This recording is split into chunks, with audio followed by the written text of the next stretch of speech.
My daughter brought a nursing home brochure to brunch. I brought the sold sign for her apartment. The Sunday brunch had been my daughter's idea.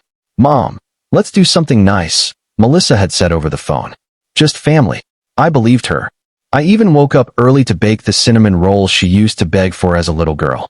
I ironed my favorite blue blouse and drove 40 minutes to her apartment, carrying warm food and a smile. Her husband, Greg, greeted me with forced politeness. Morning, Diane. Melissa barely looked up from her coffee. Then I noticed the glossy folder sitting beside my plate. It had a picture of smiling seniors playing bingo under a bright headline. Maple Grove Senior Living, where every day feels like home. I froze. Melissa slid it toward me.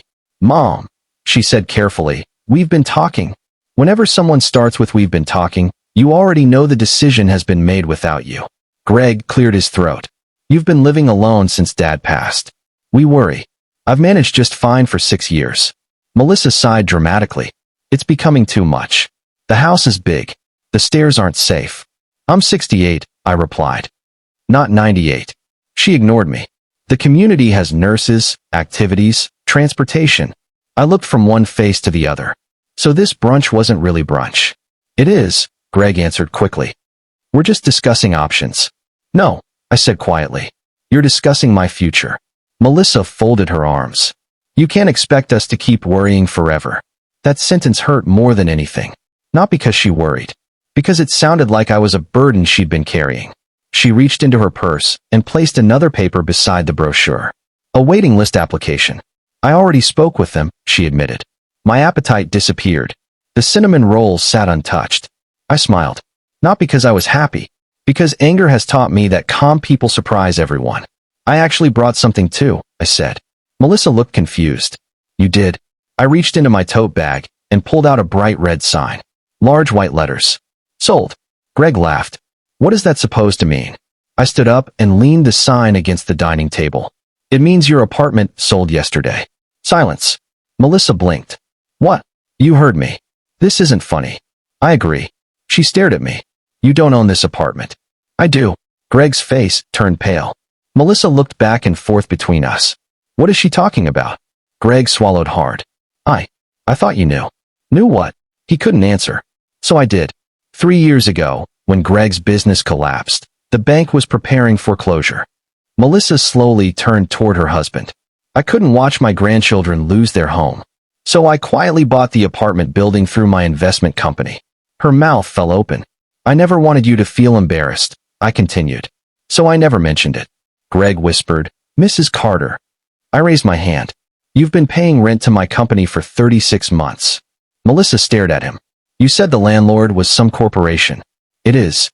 My corporation. The room became painfully quiet. Melissa looked ready to cry. You're our landlord?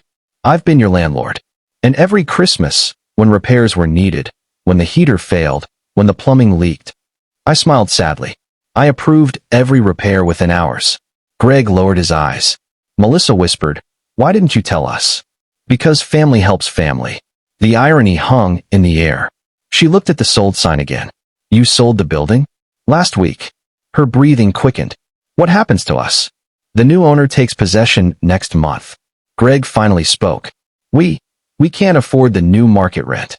I know. Melissa grabbed my hand. Mom, please. I gently pulled my hand away. You already had a plan for where I should live. She began crying. I wasn't trying to hurt you. Then why didn't you ask what I wanted? No answer came. You saw my age, I continued, not my life. She covered her face. I reached into my purse again. This time I placed a folder beside the sold sign. What's this? Greg asked. The contract. Melissa looked confused. For what? The apartment. She opened it with shaking hands. The first page read, Purchase price, $1. What? I instructed the buyer that before closing, your unit would be separated from the sale. She looked at me in disbelief. I bought your apartment personally. Greg stared at me. I don't understand. You don't have to move. Melissa's tears flowed harder. It's yours. She couldn't speak. The deed transfers tomorrow. Her voice cracked. Mom, after everything I said, I wanted you to learn the difference between security and love. Greg stood. I owe you an apology. You do. I judged you. You both did. Melissa wrapped her arms around me. I'm so sorry. I hugged her back. For bringing the brochure? For forgetting who you are. I smiled through my own tears. I'm not angry because you worried. I touched the nursing home brochure. I'm angry because you never asked if I still had dreams. She nodded. I do now. I laughed softly. Good. She wiped her eyes. What dreams? I start my photography class next week. You never told me. You never asked. She laughed through her tears. We sat back down. The cinnamon rolls had become cold.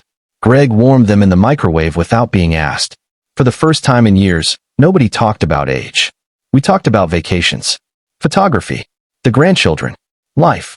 Before leaving, Melissa quietly folded the nursing home brochure into a tiny square and dropped it into the trash.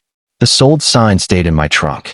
Its job had never been to scare my daughter, only to remind her that before deciding where I belonged, she should have remembered who had spent a lifetime making sure she always had a home.